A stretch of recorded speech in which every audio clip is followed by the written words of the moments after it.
लोग हैं। कांग्रेस एक पुरानी पार्टी है, बड़े वरिष्ठ लोग हैं इसमें, बड़े एक्सपीरियंस्ड लोग हैं, बहुत मैच्योर लोग हैं कांग्रेस के अंदर। और 8-8, 9-9 टर्म के एमएलए हैं, मतलब 5, 6 और 4 वाले तो काफ़ी हैं, 8-8, 9-9 वार वाले भी हैं।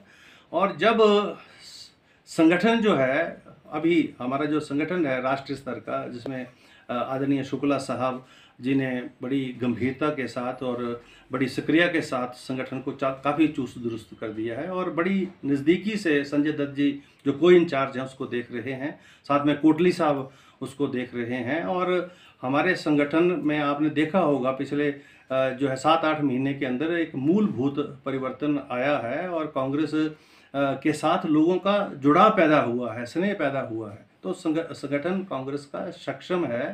पहले तो सवाल है 2022 का चुनाव।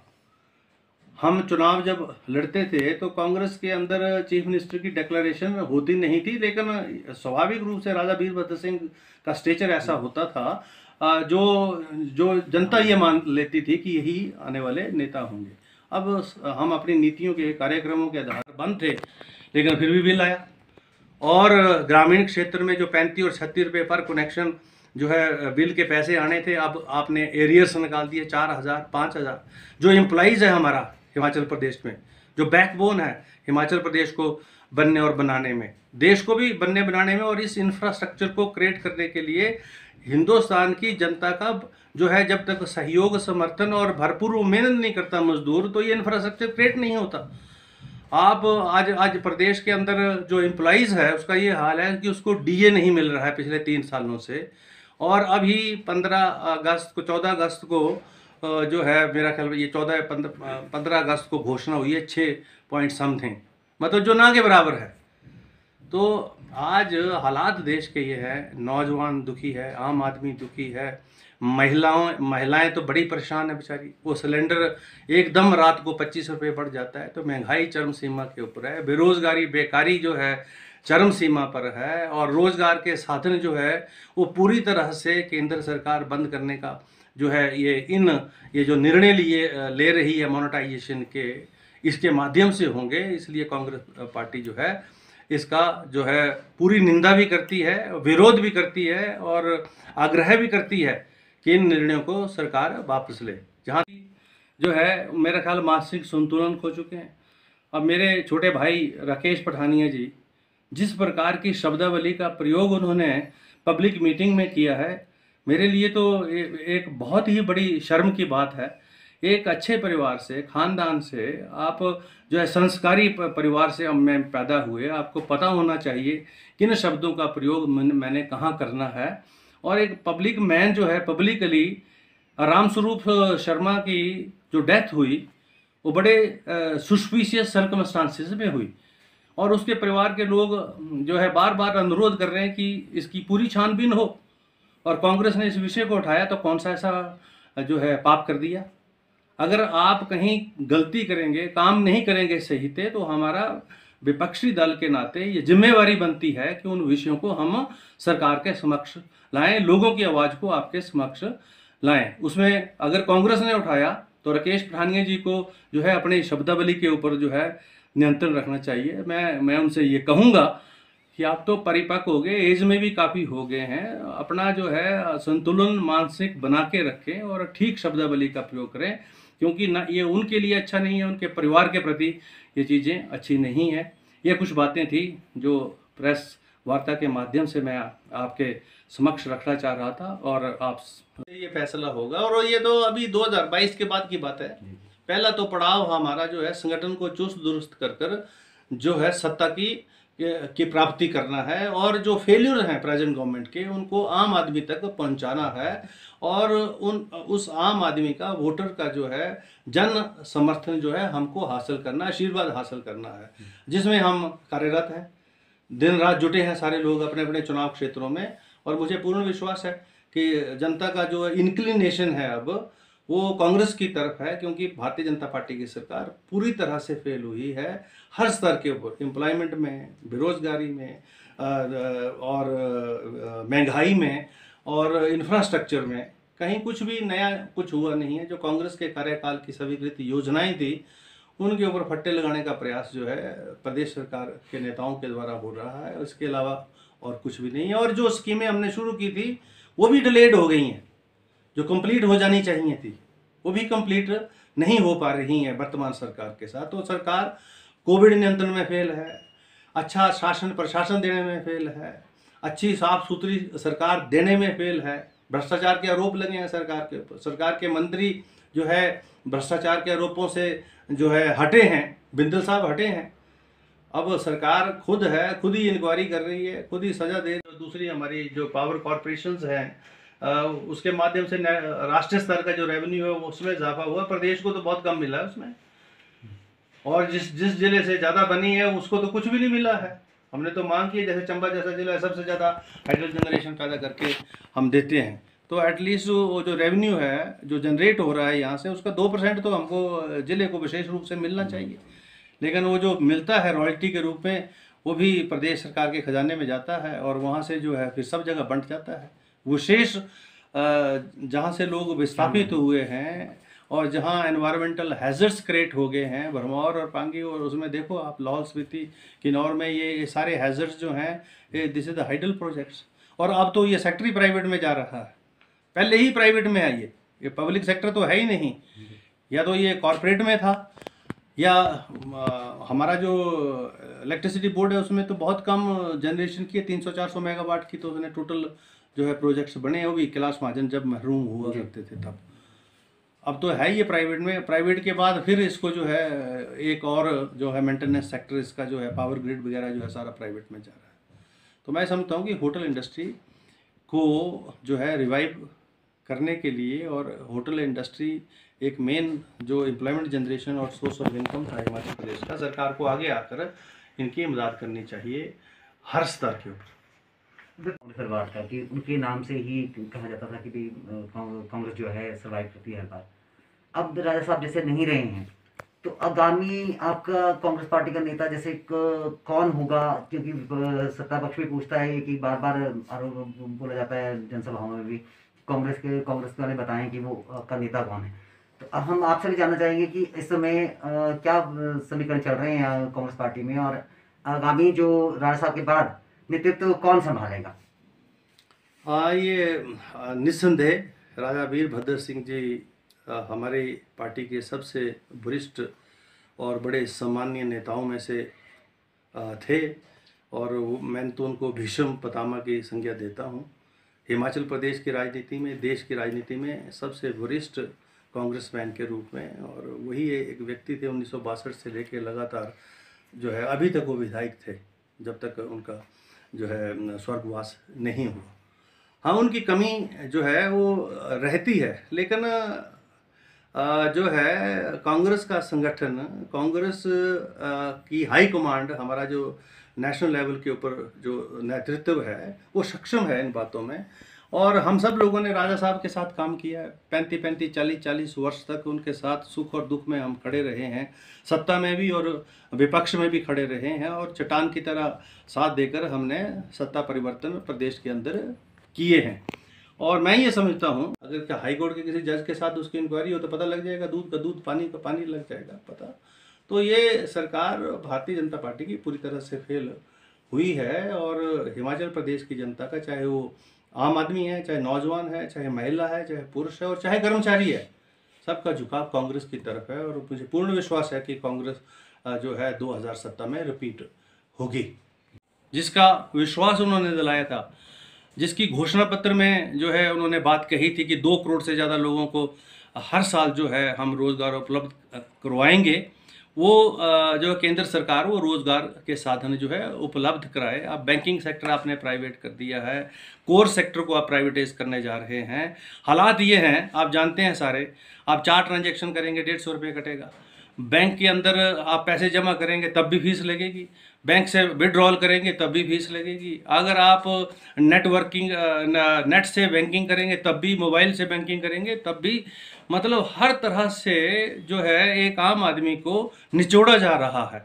महंगाई जो है 7वें आसमान पर है, दालों को हाथ नहीं लगा सकते, खाने वाले पीने वाली चीज़ों को जो है हाथ नहीं लगा सकते। कांग्रेस ने मांग की कि जिस पर जीएसटी कम करें, ताकि कम से कम थोड़े भाव तो कम हो। आज जो दालें 60 रुपये में मिलती थी, आज 160 में डिपो में मिल रही है, 200 से ज़्यादा रुपए में वो मार्केट में है। दूर दराज के क्षेत्रों में तो 200-250 रुपये में से ज़्यादा जो है, जहाँ जो है घोड़े की पीठ के ऊपर उठाकर उनको लेके जा रहा है। अब बिजली के बिलों को देख लीजिए, बिजली के बिल हिमाचल प्रदेश में जो 5 साल पहले आते थे, आज उससे 4 गुना ज़्यादा बिजली का बिल आ रहा है और पर मंथ हमको देना पड़ रहा है। पानी के बिल ऊपर से आ रहे। लोगों के कोविड काल में बहुत सारे लोग जो है 68 चुनाव क्षेत्रों में लीडरशिप जो है, एस्टेब्लिश लीडरशिप अवेलेबल नहीं है, तो आम आदमी के पास कहाँ से जो है वो लीडरशिप मिल जाएगी। और ऐसा है नहीं, और कोई ज़्यादा इसका असर होने वाला नहीं है। कई बार चुनाव की परिस्थितियों में कई बार फ़ायदा भी हो जाता है। ऐसे जब पार्टियां जब चुनाव लड़ती हैं तो जो है उन परिस्थितियों में राजनीतिक लाभ भी होता है। पर जहाँ तक आम आदमी पार्टी का ताल्लुक हिमाचल प्रदेश के साथ है, मुझे नहीं लगता इसका कोई ज़्यादा असर हिमाचल प्रदेश की राजनीति पर होने वाला है। मैं स्वागत है। आज डलहौजी से हम आप सब से मिले हैं और बहुत अच्छा लगा आप सब से मिलकर। आप जानते हैं कि अभी कल ही केंद्र सरकार ने जो कोर सेक्टर है देश का, जिसमें रोड इंफ्रास्ट्रक्चर है, रेलवेज़ है, पावर सेक्टर है, टेलीकॉम सेक्टर है, इन सेक्टर्स को प्राइवेटाइज करने का जो है निर्णय लिया है। मोनेटाइज करने का जो है निर्णय केंद्र सरकार ने लिया है। और इसमें प्रधानमंत्री जी की कंकरेंस होगी, जिसके फलस्वरूप ये लिया गया है। मैं उसी परिप्रेक्ष्य में जो विशेष रूप से आज की ये जो प्रेस वार्ता है, इसको जो है उस संदर्भ में यहाँ मैं जो है जो कांग्रेस का जो व्यू है उसको यहाँ रखना चाहूँगा। और जब आएगा तो कमेटी में डिसाइड करके और उसके बाद जो हमारी सेंट्रल लीडरशिप है उससे चर्चा करके, मैं अपना व्यक्तिगत तौर पर मैं ये मानता हूँ कि सोशल सिक्योरिटी सबकी होनी चाहिए। और उस घोषणा पत्र के माध्यम से हमारा जो चुनाव का एजेंडा होगा हम उसमें दर्शाएंगे, कांग्रेस दर्शाएगी, और स्वाभाविक रूप से शायद उसमें इसको ऐड किया जाए। सर, आम आदमी पार्टी प्रदेश में अपने पांव शुरू कर रही है जमाने, तो वो कांग्रेस के लिए कितनी चुनौती रहेगी? आम आदमी हिमाचल प्रदेश में आम आदमी पार्टी का कोई बेस है नहीं है।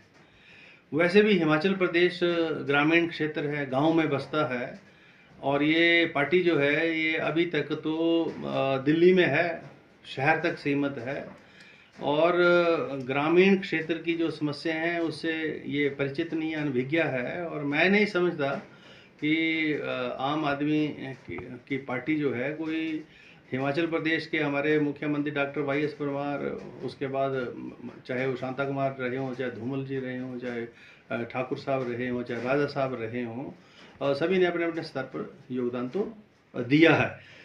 और आम आदमी की लीडरशिप है कहाँ? आम आदमी पहले 68 आदमी कहाँ से जो है चुनेगी?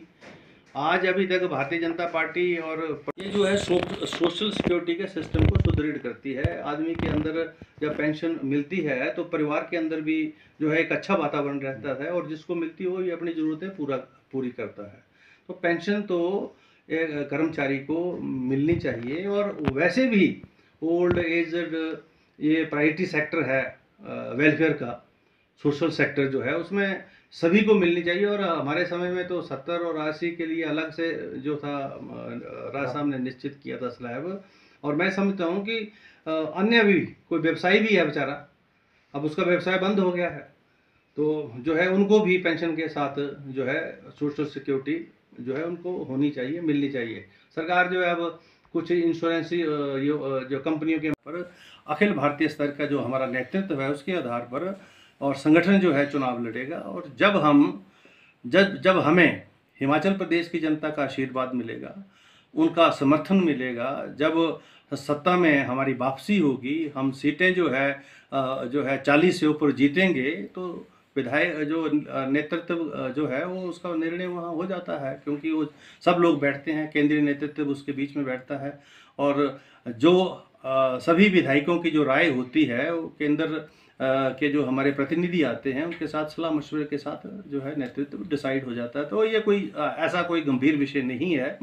राजा साहब के सारे ट्रेंड लोग हैं यहाँ पर, और वो इन परिस्थितियों से जो है बड़ी भली भांति तरीके से लड़ना भी जानते हैं, और हम सब मिलकर लड़ भी रहे हैं और लड़ेंगे भी। और हिमाचल प्रदेश की जनता का मुझे पूर्ण विश्वास है कि जो है उनका आशीर्वाद जो है कांग्रेस को मिलेगा और हम सत्ता में जो है आएंगे, ऐसा मुझे पूर्ण विश्वास है। यानी कि मान ली, और हम सब ने महसूस किया, मीडिया के सारे साथी हैं, आज भी 5G की बात हो रही है, 7G की बात हो रही है, और नेट से जो है बहुत सारा काम हो रहा है। अब पढ़ाई भी बच्चों की नेट से हो रही है, लेकिन हालात हिमाचल प्रदेश के ऐसे हैं कि यहाँ आधे से ज़्यादा एरिया ऐसा है जिसमें अभी भी नेटवर्क नहीं है। तो जब इस सेक्टर को आगे प्राइवेटाइज कर दिया जाएगा, और प्राइवेट सेक्टर पहले से है, उसमें जियो है, उसमें भारती है, उसमें एयरटेल के माध्यम से अन्य जो बड़ी बड़ी इंटरनेशनल कंपनियां जो है इसके अंदर हैं। जब ये व्यवस्था तब नहीं सुधरी, तो अब पूरी तरह से जब आप प्राइवेटाइज करेंगे तो उनकी मोनोपोली हो जाएगी। अब रोड इंफ्रास्ट्रक्चर में हो जाएगी, रेलवेज में हो जाएगी, एयरपोर्ट्स में हो जाएगी, इस सेक्टर में हो जाएगी, फूड एंड ग्रेन के स्टोरेज में हो जाएगी, वेयर हाउसेज में हो जाएगी। तो उस परिस्थिति में तो सरकार की तो कोई आवश्यकता नहीं रहेगी, तो वो 2-3 कंपनियां जो है वही रूल करेंगी। तो ये जो है आज़ादी जो है हमारी, दोबारा से जो है वो जो कंपनियां थी हमारी उस समय, जो है ईस्ट इंडिया कंपनी ने आकर जिस प्रकार से यहाँ रूल किया, ये वो परिस्थिति जो है देश के अंदर पैदा होने वाली है। इसलिए कांग्रेस जो है इसका विरोध भी करती है, और ये केंद्र सरकार से कहेगी कि विशेष रूप से इन निर्णयों को वापस ले। और गवर्नमेंट है जो विशेष रूप से जो है सड़कों का जो नेशनल हाईवे है उसके रख रखाव में काम करता था, और वो गवर्नमेंट एजेंसी है, पब्लिक एजेंसी है, जिसके माध्यम से जो है देश के नौजवानों को रोज़गार मिलता था। जब वो प्रोजेक्ट्स जो है प्राइवेट सेक्टर में जाएंगे, स्वाभाविक रूप से जो है एम्प्लॉयमेंट जो है रुकेगी, बंद होगी। और यही नहीं, रेलवे तो जो है हिंदुस्तान की जो है ज़्यादातर आबादी को अगर ट्रांसपोर्टेशन का कोई साधन है तो रेलवेज़ है, और सबसे जो है कन्वीनियंट जो है ये ट्रांसपोर्टेशन का साधन है। हिमाचल प्रदेश में तो है नहीं, लेकिन अन्य राज्यों में ये है। अब उस सेक्टर को भी प्राइवेटाइज किया जाएगा, रेलवेज़ को प्राइवेटाइज किया जाएगा, अगर उसके रेलवे स्टेशंस को प्राइवेटाइज किया जाएगा, एयरपोर्ट्स को प्राइवेटाइज किया जाएगा। तो रेलवे तो सबसे ज़्यादा एम्प्लॉयमेंट जनरेटिंग एजेंसी थी देश के अंदर, जो सबसे ज़्यादा एम्प्लॉयमेंट पब्लिक सेक्टर में क्रिएट करता था वो रेलवेज़ था। और उसी तरीके से टेलीकॉम, अब टेलीकॉम आज की व्यवस्था ये है, इस विषय का मैंने जिक्र किया था। हिमाचल की जो सबसे ज़्यादा जो रेवेन्यू जनरेशन था और एम्प्लॉयमेंट जनरेशन था वो होटल इंडस्ट्री थी हमारी, टूरिज़्म था, फिर यहाँ हॉर्टिकल्चर है, उसमें सेब है, आम है, किन्नू है, फल हैं, और उसके साथ फिर फ्लोरिकल्चर भी है। तो कोविड की वजह से होटल इंडस्ट्री सबसे ज़्यादा इफेक्ट हुई है, उसमें एम्प्लॉयमेंट भी इफेक्ट हुई है, और जो ओवरऑल जो व्यवसाय था इसको भी बहुत ज़्यादा फर्क पड़ा। सरकार को आगे आके होटल इंडस्ट्री की, टूरिज़्म के क्षेत्र में कुछ ऐसे निर्णय लेने पड़ते थे ताकि ये इंडस्ट्री जो है मरे ना और ज़िंदा रहे, और जो है इस समय को पूरा करे। अभी दोबारा से फिर नियंत्रण लगा दिया गया है, और बीच में 15 दिन खुलती है, 15 दिन बंद हो जाता है, उससे तो पर्यटन जो है विकसित नहीं होगा। हिमाचल प्रदेश की मेन इंडस्ट्री है ये।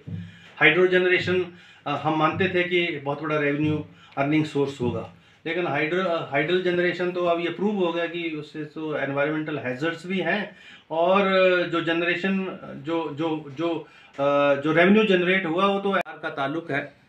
पिछले 4 वर्षों में जब से वर्तमान भारतीय जनता पार्टी की सरकार सत्तारूढ़ है, तब से लेकर आज हालात ये हैं, स्कूलों में शिक्षण संस्थान खाली हैं, स्वास्थ्य संस्थान खाली हैं, हमारे जो ऑफिसेज खाली हैं, मेंटेनेंस का स्टाफ है नहीं, चाहे वो बिजली का महकमा ले लो, चाहे पानी का ले लो, चाहे आप PWD का ले लो, आउटसोर्स के माध्यम से, बैकडोर के माध्यम से कुछ सेलेक्टिव जो उनके रिश्तेदार हैं, जो उनके अपने जो लोग हैं भारतीय जनता पार्टी से जिनका संबंध है, उनको रोजगार देने का प्रयास जो है प्रदेश सरकार कर रही है, जो गलत है, जिसका विरोध जो है विधानसभा के अंदर में भी हुआ है और बाहर भी हम कर रहे हैं।